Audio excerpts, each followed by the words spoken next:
지난 영상, 비움의 기적. 물건을 버리니 인생이 달라졌다. 편에서 우리는 왜 물건이 쌓이면 삶이 무거워지고 어떻게 심리적 정리를 통해 공간뿐 아니라 마음까지 해방될 수 있는지 그 첫 단추를 끼워봤습니다. 특히 물건이 우리에게 주는 스트레스와 불안감에 대해 과학적인 연구 결과를 통해 깊이 있게 다뤘고 스티브 잡스와 키아누 리브스 같은 유명인들의 사례를 통해 미니멀리즘이 삶에 어떤 긍정적인 영향을 미치는지도 살펴봤죠. 하지만 여전히 이런 고민을 하고 계신 분들이 많을 겁니다. 도대체 뭘, 어떻게 버려야 할까? 버리려고만 하면 마음이 너무 아파서 엄두가 안 나요. 나는 왜 이렇게 버리지 못하고 자꾸 쌓아둘까? 맞습니다. 물건을 버리는 행위는 단순히 정리 기술의 문제가 아니라 우리 마음 깊숙이 숨겨진 복잡한 심리적 요인과 깊이 연관되어 있습니다.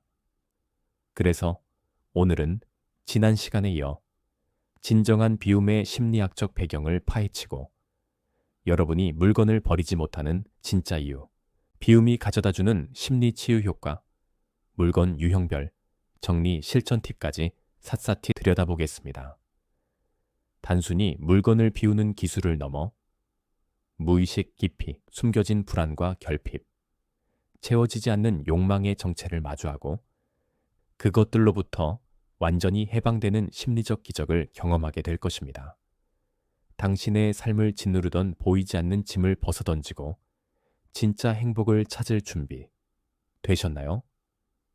지금 바로 그 여정을 시작합니다. 우리는 왜 이렇게 물건을 버리지 못할까요? 단순히 아까워서, 귀찮아서일까요? 아닙니다. 그 이면에는 훨씬 더 복잡하고 깊은 심리적 요인들이 얽혀 있습니다.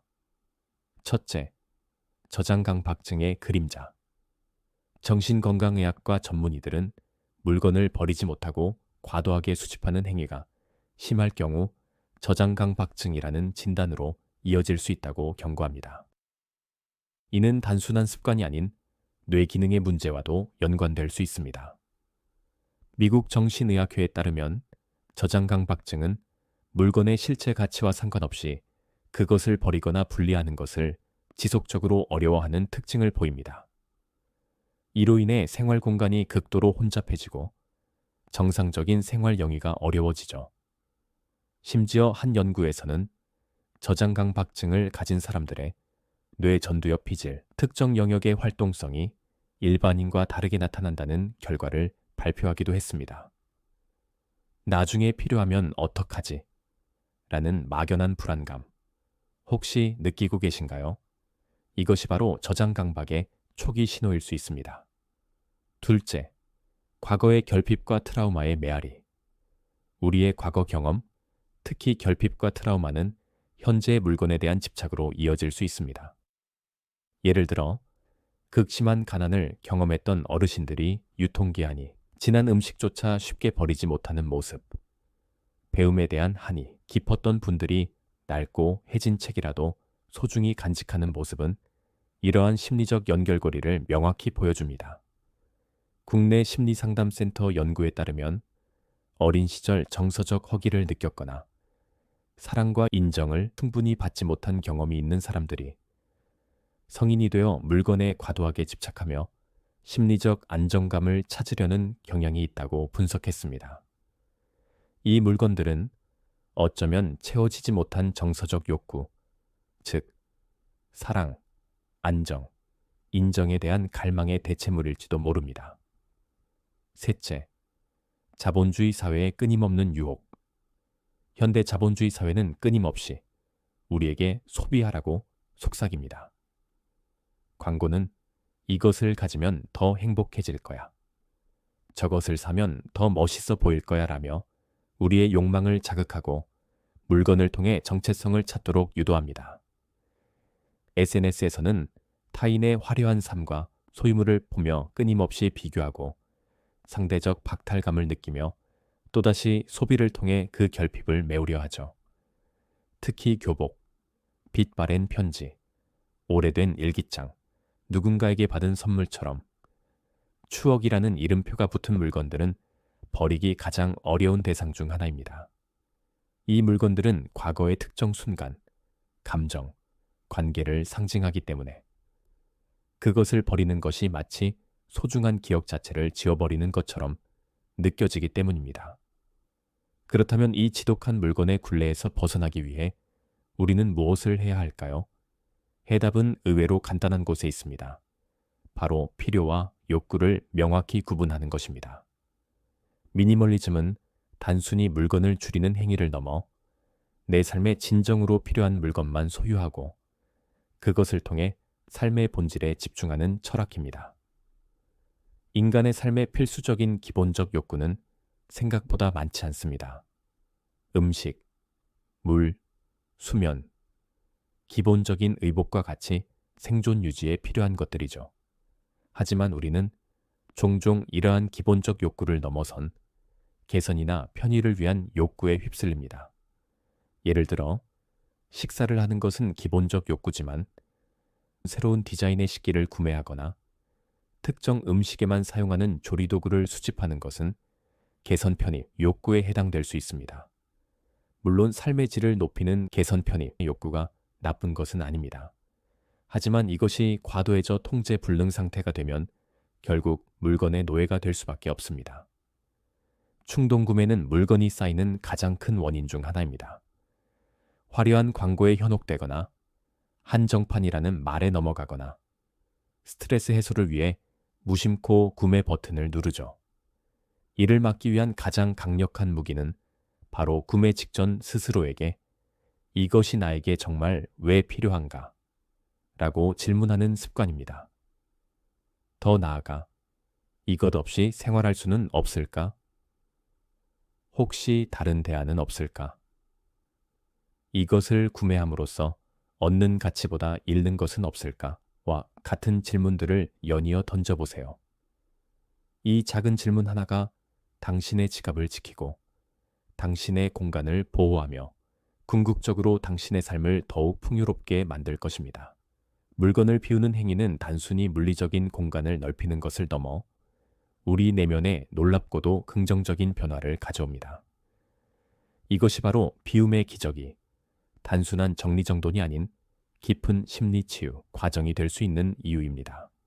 그 변화가 어떤 것이 있을지 하나씩 살펴보겠습니다. 첫째, 스트레스와 불안감을 해소하고 마음의 평화를 가져옵니다. 혹시 집에 돌아왔을 때 어지러운 물건들을 보면 한숨부터 나오지 않으셨나요? 눈에 보이는 혼란은 곧 마음의 혼란으로 이어집니다. 미국 국립과학원 연구에 따르면 산만한 환경은 우리의 인지 능력을 저하시키고 스트레스 수치를 높인다고 합니다. 반대로 정돈된 환경은 시각적 자극을 줄여주고 심리적 안정감을 제공합니다. 관리해야 할 물건이 줄어들면 그만큼 걱정거리도 줄어듭니다. 둘째, 잃어버린 집중력과 창의력을 되찾을 수 있습니다. 책상 위에 온갖 잡동사니가 널려 있다면 중요한 업무나 공부에 집중하기 어려웠던 경험 다들 있으실 겁니다. 불필요한 물건들은 우리의 시선을 분산시키고 뇌의 정보 처리 능력을 방해합니다. 물건을 정리하고 주변 환경을 단순화하면 마치 컴퓨터의 불필요한 파일을 삭제하여 속도를 높이는 것처럼 우리의 뇌도 최적의 성능을 발휘할 수 있게 됩니다. 셋째, 진정한 나를 발견하는 자기 탐색의 여정이 펼쳐집니다. 물건을 정리하는 과정은 단순히 물건을 버리는 행위가 아닙니다. 그것은 과거의 나와 마주하고 현재의 나를 성찰하며 미래의 내가 원하는 삶을 그려보는 깊은 자기 탐색의 여정입니다. 어떤 물건을 남기고 어떤 물건을 버릴지 선택하는 과정에서 우리는 자신의 가치관, 취향, 그리고 삶의 우선순위를 명확하게 인식하게 됩니다. 이 옷은 예전에 정말 좋아했는데 지금의 나는 더 이상 이런 스타일을 선호하지 않는구나. 이 책은 내게 큰 영감을 줬었지. 하지만 이제는 새로운 지혜를 찾아 나설 때야. 이처럼 물건과의 대화를 통해 우리는 잊고 지냈던 자신을 발견하고 더 나아가 과거의 상처나 후회와 건강하게 작별하며 새로운 시작을 위한 용기를 얻게 됩니다. 넷째, 자존감 상승과 삶의 통제력을 회복할 수 있습니다. 어지러운 환경은 종종 무력감과 자기 비판을 동반합니다. 나는 왜 이렇게 정리를 못할까? 내 인생은 왜 이렇게 엉망일까? 하지만 스스로의 힘으로 공간을 정리하고 변화시키는 경험은 강력한 성취감과 함께 나도 할 수 있다는 자신감을 심어줍니다. 작은 공간부터 시작해 점차 집 전체를 변화시키는 과정에서 우리는 자신의 삶에 대한 통제력을 회복합니다. 지금까지 비움의 이론은 충분히 살펴봤습니다. 지금부터는 대부분의 사람들이 가장 버리기 어려워하는 물건 유형별로 그 심리적 장벽을 허물고 효과적으로 비워낼 수 있는 구체적인 실천 팁을 알려드리겠습니다. 첫째, 추억의 물건들. 낡은 옷, 빛바랜 편지, 졸업 앨범, 여행 기념품처럼 쉽게 버릴 수 없는 것들입니다. 이런 물건들은 우리에게 애착, 미련, 과거에 대한 집착, 상실감을 불러일으키죠. 해결책은 디지털화, 사진이나 스캔으로 기록하고 원본은 상태가 좋은 일부만 남기기.